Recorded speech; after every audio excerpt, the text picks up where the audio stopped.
Y yo quiero compartir algo con ustedes, que es un tema que Dios ha puesto en mi corazón en esas semanas que yo estuve afuera. Y si vas a anotar, anota. Si no estás anotando, anota. Que es un despertar necesario. Yo quiero compartir ese tema. Yo intenté predicar eso en el primer servicio, pero la presencia de Dios vino con tanta fuerza que me sobraron 20 minutos para predicar. Aquí yo voy a tener la 1 hora necesaria para predicar eso aquí. Pero yo lo que siento es que nosotros como iglesia, y no digo solo Zion Church, pero a comenzar con nosotros, porque si Dios te da un encargo, no espere que otros hagan. Si Dios te da un encargo, no es para otra persona, es para ti.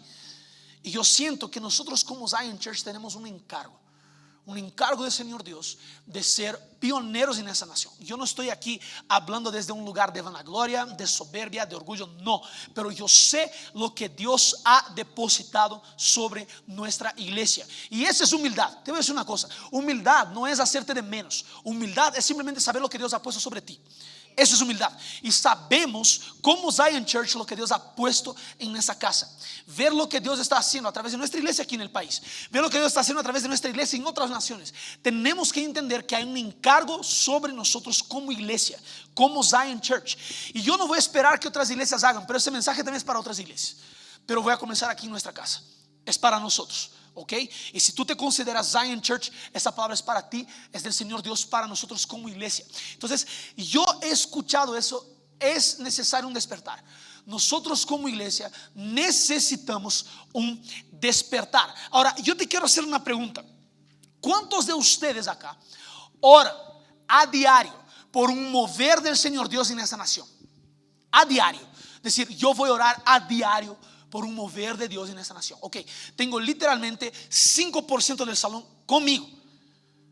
Ok, yo les voy a contar una historia. Tengo muchas historias hoy aquí, pero la primera de esas historias es que hace 6 años yo vine a Ecuador, la primera vez, febrero del 2016.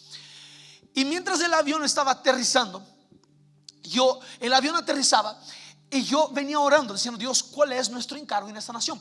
Yo siempre hago eso. Cuando yo voy a viajar a algún país, aunque sea de vacación, yo pido: Señor Dios, ¿qué quiere hacer conmigo en esa nación?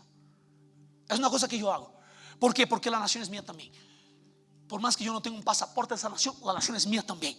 Pero ahora, yo entrando al Ecuador, o sea, ya aterrizando el avión, yo escucho de Dios y Dios me dice: Daniel, yo te estoy dando un encargo de intercesión por esa nación. Y eso, yo no conocía a mi esposa. Yo no sabía que yo iba a venir a vivir acá. Yo no sabía nada, literalmente nada. Estaba viniendo a un viaje misionero, pero con un encargo de intercesor, y por mi obediencia salí de acá con una esposa y vine a vivir acá. Pero ahora, yo me acuerdo que el primer día que yo pisé acá, llegamos en la madrugada, creo que era 3 de la mañana. Y yo dije a la persona que nos recibía, yo dije: yo necesito que tú me lleves a comprar una bandera del Ecuador. Y ese mismo día, cuando despertamos en la mañana, fuimos a comprar la bandera. Y yo me acuerdo de haber predicado con la bandera aquí arriba. Y a partir de ese día que yo escuché de Dios que Dios iba a traer un mover sobre esa nación, que yo era encargado de orar por esa nación, no hay un día que ha pasado sin que yo ore por un manifestar de la presencia de Dios en esa tierra. No hay un día. Estoy hablando de 6 años y medio casi. Y yo te voy a decir una cosa: yo no quiero decir eso desde... Aplauda al Señor porque es gracia de Dios. Pero ahora, yo no quiero decir eso desde un lugar de vanagloria. Yo quiero decir eso como un ejemplo de que nosotros tenemos que ser obedientes en estar constantes y consistentes en oración.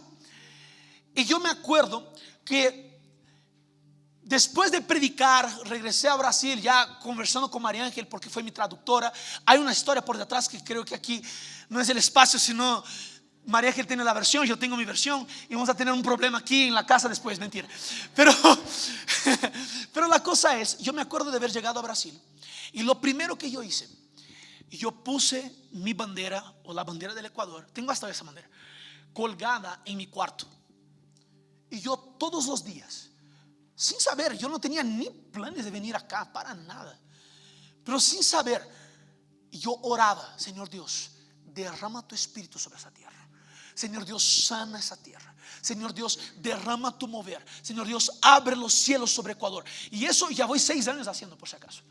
No es que yo voy haciendo una vez, ahí después de un mes vuelvo a hacer. No, yo he aprendido a buscar al Señor Dios y orar e interceder por esa tierra.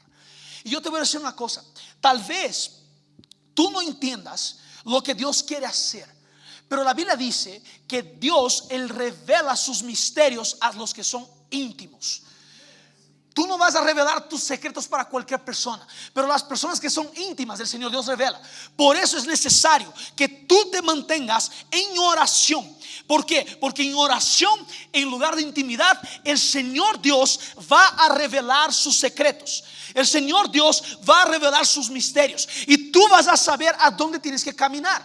Y vas a saber a dónde la iglesia tiene que ir. Y vas a saber qué tenemos que hacer.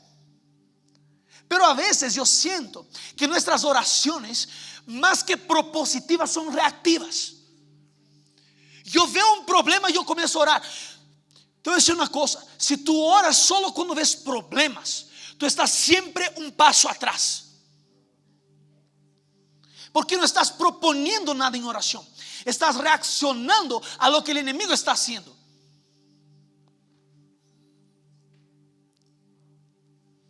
¿Tiene sentido lo que digo? Por eso es necesario que tú y yo, y principalmente como Zion Church, que tiene un legado de años y años de oración, de años y años de estar a los pies del Señor, nosotros también somos responsables por mantenernos en constancia y en consistencia en oración, en la palabra de Dios. La Biblia dice que tenemos que orar sin cesar. Pero ahora el problema es que cuando yo no oro constantemente, yo voy siempre a estar reaccionando a lo que el enemigo está haciendo, a lo que el diablo está proponiendo.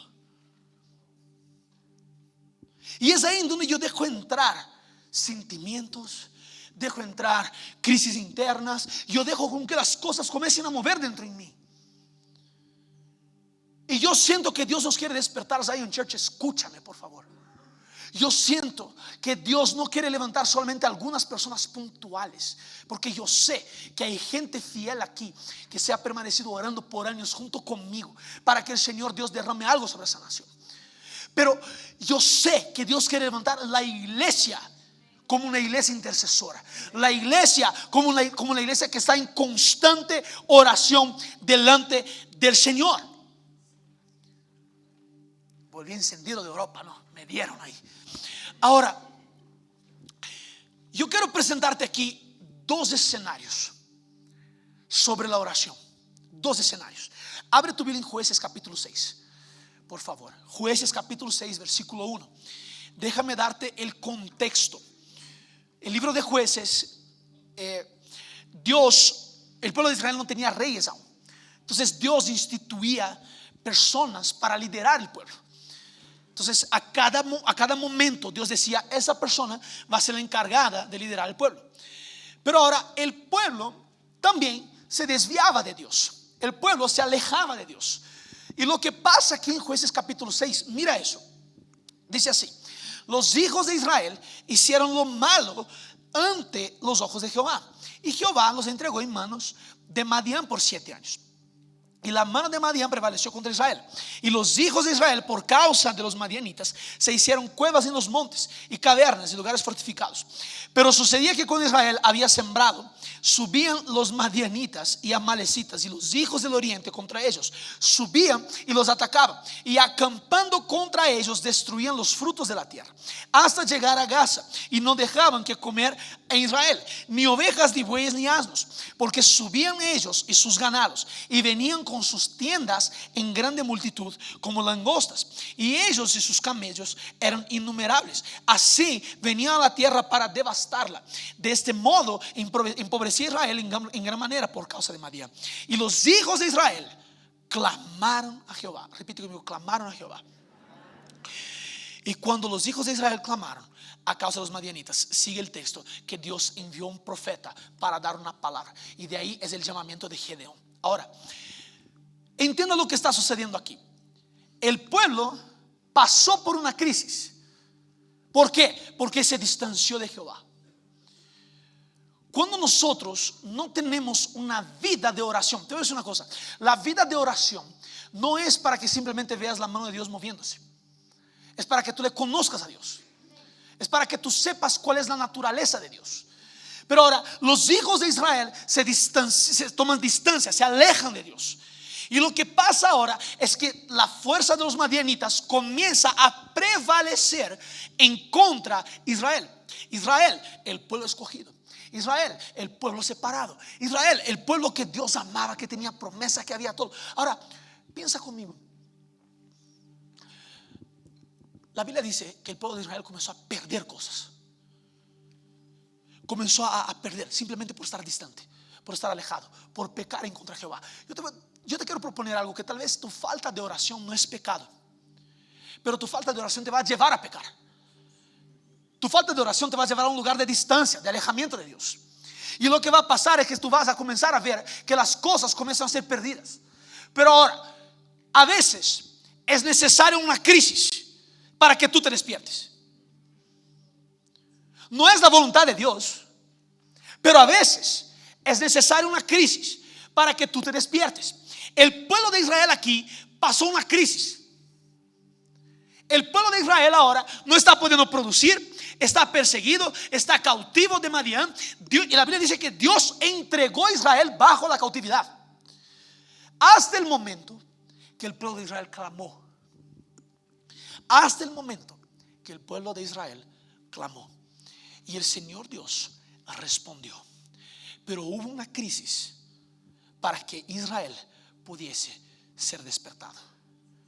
Yo te quiero dar un ejemplo.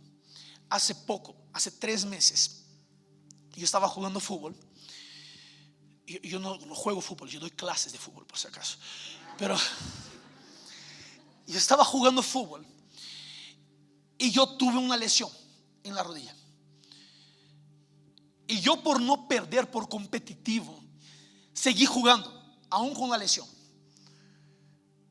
Bueno, resultado, perdimos el partido y yo tuve que operarme. Y yo hice una cirugía en mi rodilla, era el menisco.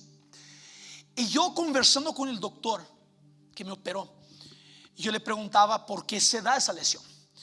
Y él me decía que esa lesión puede darse por cualquier motivo, pero normalmente es por falta de masa muscular que sostiene la rodilla. Si hay algún médico aquí, corrígeme por favor, pero ese doctor me dijo eso. Entonces no me operó bien, pero sí me operó bien.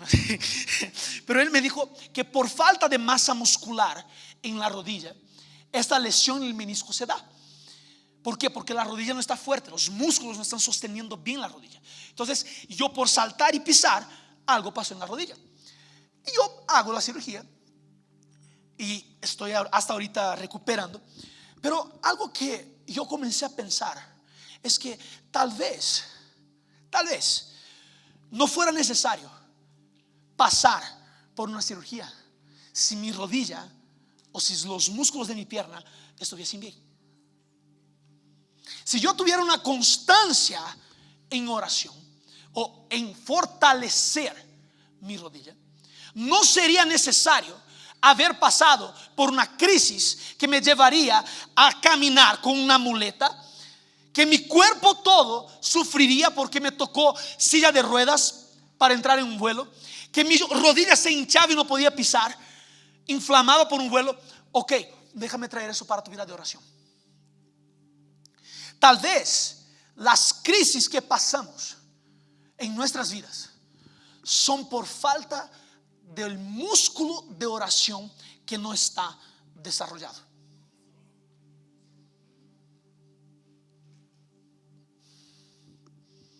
Tal vez el músculo de la oración no está desarrollado. Y ahí, cuando viene la crisis, en lugar de que yo use la oración como músculo, yo uso la oración como muleta.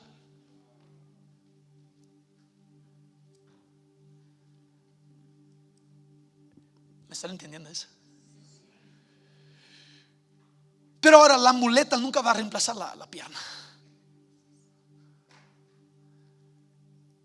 ¿Y por qué a veces estamos usando como muleta estamos simplemente usando la oración como una cosa temporal, no como una cosa constante.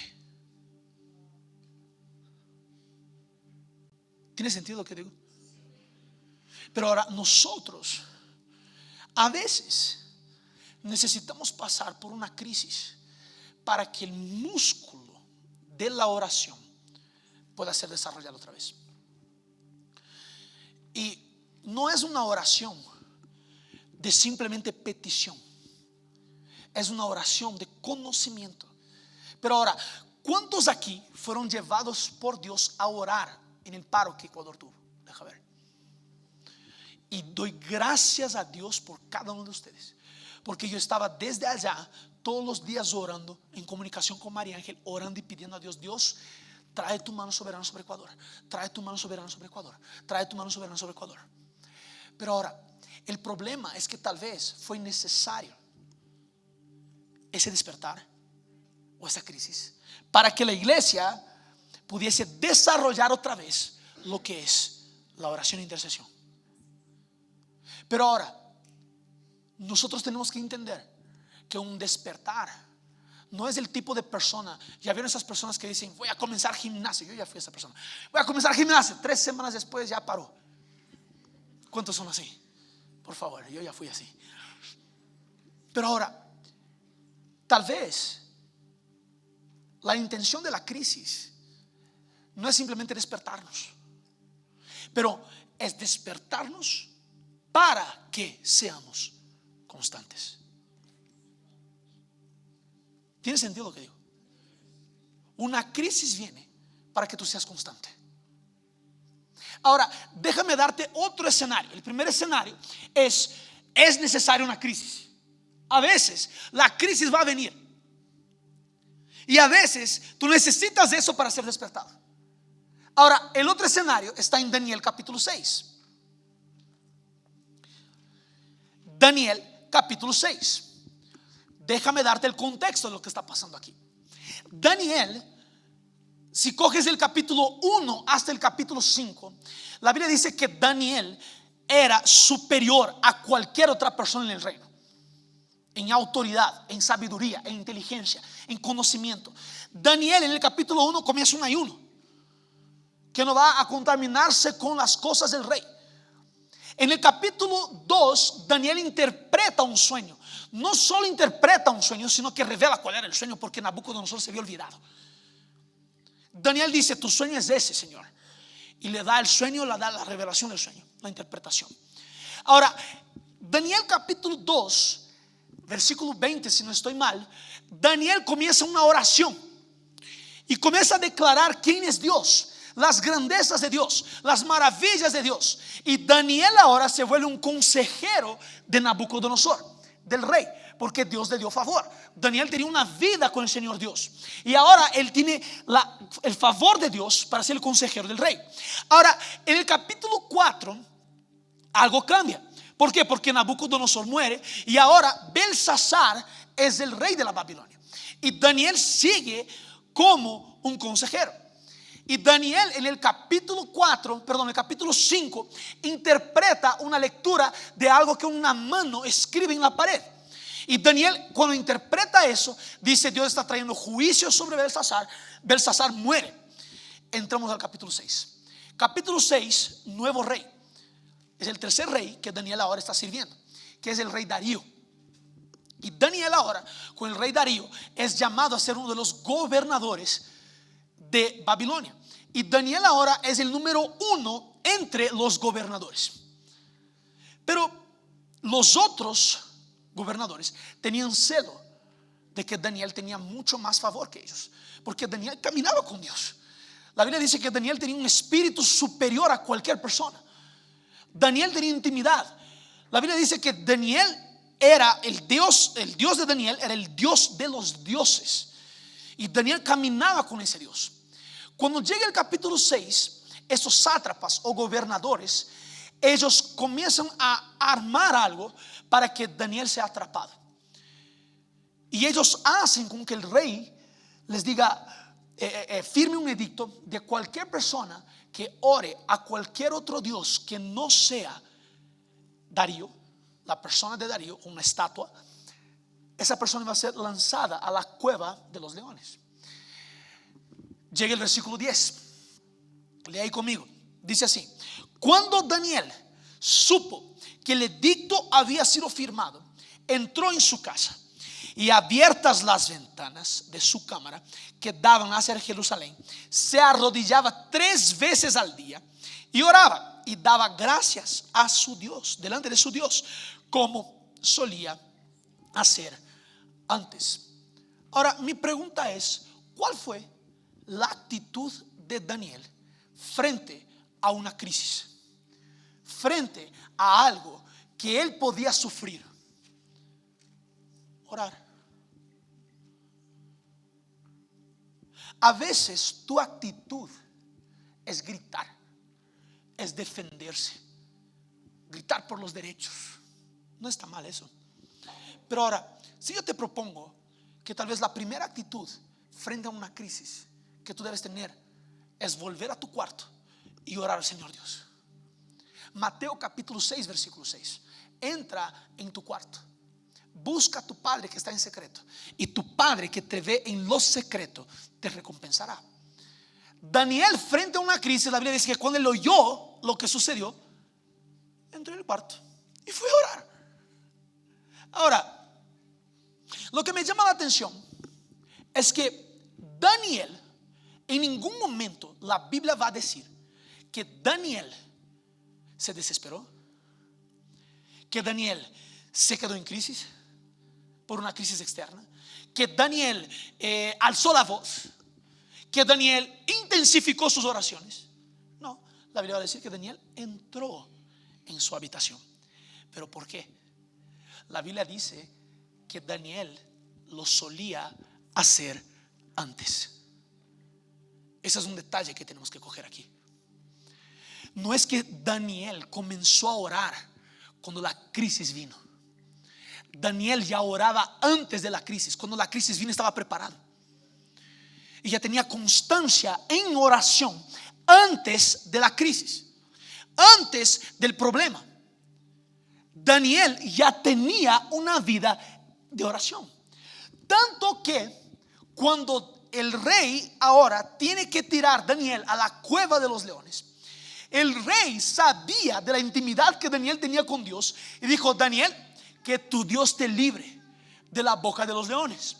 Y a la siguiente mañana, cuando el rey va a retirar a ver si Daniel estaba bien, porque el rey le quería mucho a Daniel, va a ver que Daniel estaba ahí, quita la piedra que estaba ahí tapando la cueva, y Daniel dice: Dios envió sus ángeles para que la boca de los leones fuera tapada y para que yo pudiese ser librado. Pero ahora, la actitud de Daniel para mí es la más impresionante, porque Daniel no entró en un lugar de intensificar oraciones por la crisis. Ya te diste cuenta que cuando tú no estás con tu vida de oración al día, cuando enfrentas una crisis, tú aumentas el nivel de oración, estás orando 24/7, comienzas a ayunar, eres súper espiritual. Te voy a decir una cosa: eso es cosa de cristiano inmaduro. Porque un cristiano inmaduro, cuando ve la crisis, siempre va a buscar a Dios para que Dios le sane de la crisis. Y cuando la crisis pasa, se pasa también tu madurez espiritual. ¿Por qué están callados?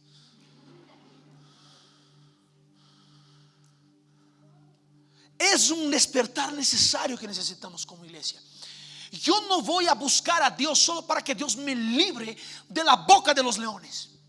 Yo voy a buscar a Dios porque yo quiero conocerle a Él, porque yo sé quién es Él, porque yo sé que ninguno de sus planes pueden ser frustrados. Y si pasa una crisis y yo estoy bajo la voluntad de Dios, esa crisis no debería afectarme a mí, sino que yo ahora soy un punto dentro de esa crisis, porque yo ya solía hacer antes. Yo ya solía hacer antes. Ves que las personas más afectadas en una crisis son personas que no tienen una intimidad con Dios estructurada. Yo te voy a decir una cosa. Daniel no dejó con que una crisis externa creara una crisis interna. Personas que se mantienen en oración, en su vida con Dios, las crisis externas no se vuelven crisis internas.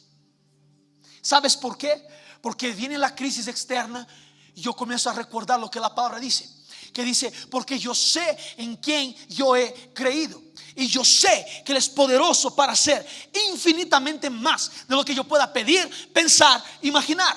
Entonces, cuando viene la crisis, yo ya estoy preparado. Entienda algo: yo ya estoy preparado cuando venga una crisis. Tu vida de oración es lo que quiero encontrar la palabra correcta, pero es lo que te prepara para que cuando venga el momento de crisis, tú no seas movido para un lado, para otro. Estés bien parado, estés bien estructurado, con los ojos en la persona correcta, los ojos en Jesús. ¿Tiene sentido lo que digo? Ustedes me están entendiendo. Nosotros como iglesia tenemos que comenzar a entrar en ese lugar de no simplemente, y yo doy gracias a Dios porque nuestra iglesia comenzó y volvió a orar. Pero ahora no es por temporadas, iglesia. No es por temporadas, es por constancia. Y yo te voy a decir una cosa: tu vida de oración se nota en cualquier momento. Se nota cuando la presencia de Dios viene acá y tú no respondes la presencia de Dios. Se nota en tu vida de oración. Se percibe. Se percibe cuando el Espíritu Santo está haciendo algo y tú estás así, distraído, no sabes lo que está pasando en el local. Se nota.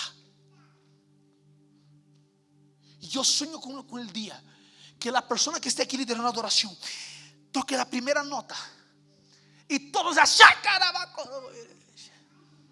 sueño con ese día. ¿Sabes por qué? Porque si estamos como cuerpo unidos en una sola dirección, con nuestra vida de oración delante del Señor. Y otra cosa, yo me considero una persona disciplinada, pero no es sobre disciplina. La disciplina ayuda, es parte de, pero a veces con la disciplina la cosa se vuelve automática, mecánica. Te paras de sorprender con la grandeza de tu Dios. Pero ahora es sobre una devoción, sobre una contemplación y sobre un amor genuino delante del Señor. Señor Dios, yo estoy orando no porque yo necesito las obras de tus manos. Yo estoy orando porque yo te necesito a ti. Y en esa de necesitarle a Él, el Señor Dios va a traer las obras de sus manos. Pero muchos de nosotros, cuando no vemos la mano de Dios obrando de la forma que pensaríamos que Dios debería obrar, es la muleta. Dios no obró, chao muleta, no quiero más eso. Somos niños. Dios nos está llamando a ser una iglesia madura, personas maduras delante del Señor, personas maduras delante de Él. Una iglesia madura que no es simplemente por un paro, por un problema en el país, o un problema en la región, o un problema en tu familia, o una enfermedad, o alguna cosa. No es eso que te va a hacer orar. Lo que te va a hacer orar es una sed por constante conocimiento de quién Dios es. ¿Tiene sentido? Ahora, para terminar,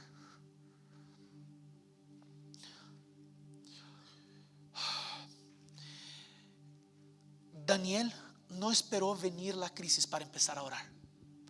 No espere a que algo mal o a que alguna crisis venga sobre tu vida, sobre nuestro país, para que comiences a orar. Es lo que yo estaba hablando. No seamos una iglesia reactiva. Yo amo, porque yo estoy en diversos chats de pastores y doy gracias a Dios por cada iglesia que se levantó a orar. Pero ¿y si no fuera simplemente por unos periodos? Si fuera literalmente una constante en la vida de la iglesia, la oración. No es sobre algunos pocos que oran, es sobre una iglesia que ora. Y yo quiero darte solo 5 frases para que tú puedas anotar. No voy a dar puntos, pero tengo 5 frases aquí que creo que tú puedes meditar después. Puedes orar en tu casa y puedes meditar. La primera de ellas es: la intensidad en oración es para redimir tiempos que no oraste. Va a aparecer aquí. Si quieres tomar foto también creo que te ayuda. Entonces, la intensidad en oración es para redimir tiempos que no oraste. Y yo no estoy hablando del momento que tú estás orando normalmente y Dios te lleva a una batalla espiritual en medio de oración. Yo estoy hablando de periodos que tú, por no orar, ahora quieres hacer todo de una vez en un solo día. Yo me acuerdo que cuando yo fui a vivir en São Paulo, yo tenía 20 años, asumí mi primera iglesia, y yo en un año engordé 11 kilos. Y yo dije, tengo que bajar, obvio. Al siguiente año yo dije, voy a bajar todo en un mes. Resultado: problema en la ciática, problema en el tobillo. Te voy a decir una cosa: quieres condensar todo rápido, pero simplemente para redimir tu falla, simplemente para redimir lo que no hiciste. Ahora, lo que Dios nos está llamando no es a simplemente ser iglesias de picos de oración, es ser una iglesia constante. Y en nuestra constancia el Señor Dios comienza a decir: intercede por persona tal, intercede por el presidente, declara eso, libera esa palabra. Y tú en esos momentos que por tu constancia lo vas haciendo, el Señor Dios te va guiando cómo orar. ¿Tiene sentido lo que digo? Otro: la constancia en oración hace con que las crisis externas no se vuelvan crisis internas. Yo ya dije esa, pero creo que vale la pena que anotes. Porque cuando tú oras, tú estás estable, sabiendo que el Señor Dios es quien tiene el control. ¿Tiene sentido lo que digo? Eso es lo que pensamos. Pero ahora, siempre hablamos de Dios tener el control y el gobierno. Uno que tiene vida en oración, amigo, tú sabes que Dios tiene control. Yo sé que Dios tiene control, porque yo estoy diciendo: Señor Dios, toma control de eso. Eso aquí está bajo tus manos, tu soberanía. Tú decides. Yo solo estoy aquí para cumplir lo que tú quieres, pero eso no se va a volver una crisis interna. Es tipo, yo estaba conversando y ustedes ya se dieron cuenta que cuando Jesús está en la tempestad, en el barco, los discípulos están desesperados, ¿verdad? Y el único pescador, el único que no era pescador en el barco era Jesús. Los discípulos sabían, conocían todo el mar, pero la Biblia dice que Jesús estaba dormido. No sé si tú ya estuviste en un barco, que estás en un mar y yo nunca estuve en un mar revuelto en un barco, eso no. Pero ahora, yo ya estuve en momentos que el barco se da en contra de una ola y un poco de agua entra en el barco. Ustedes ya fueron mojados, no sé si ustedes ya entraron, ya vieron eso. Ok, yo imagino un mar revuelto, Jesús acostado, los discípulos molestando a Jesús aquí y el agua entrando. ¿Quién puede dormir cuando se está charcando agua ahí en ti? ¿Tú puedes dormir si tienes una persona que está todo el tiempo tirando agua en ti? Claro que no, pero Jesús estaba dormido. Jesús no dejó con que la crisis externa se formara una crisis interna. Aunque los discípulos estuvieran gritando, aunque estuvieran corriendo peligro de vida, aunque cualquier otra cosa, Jesús dijo: espera, tempestad, para. Ahora, Jesús tuvo autoridad para detener la crisis externa, porque no dejó que se volviera una crisis interna. Dios te da autoridad cuando tú no eres determinado por las situaciones externas. Cuando tú eres determinado por su palabra, ahí tienes la autoridad de mandar con que la crisis pare. ¿Tiene sentido lo que digo? Otra frase: oración nos sirve simplemente para que veamos la mano de Dios obrar, pero sirve para que le conozcamos a Él. La oración es para conocerle al Señor Dios.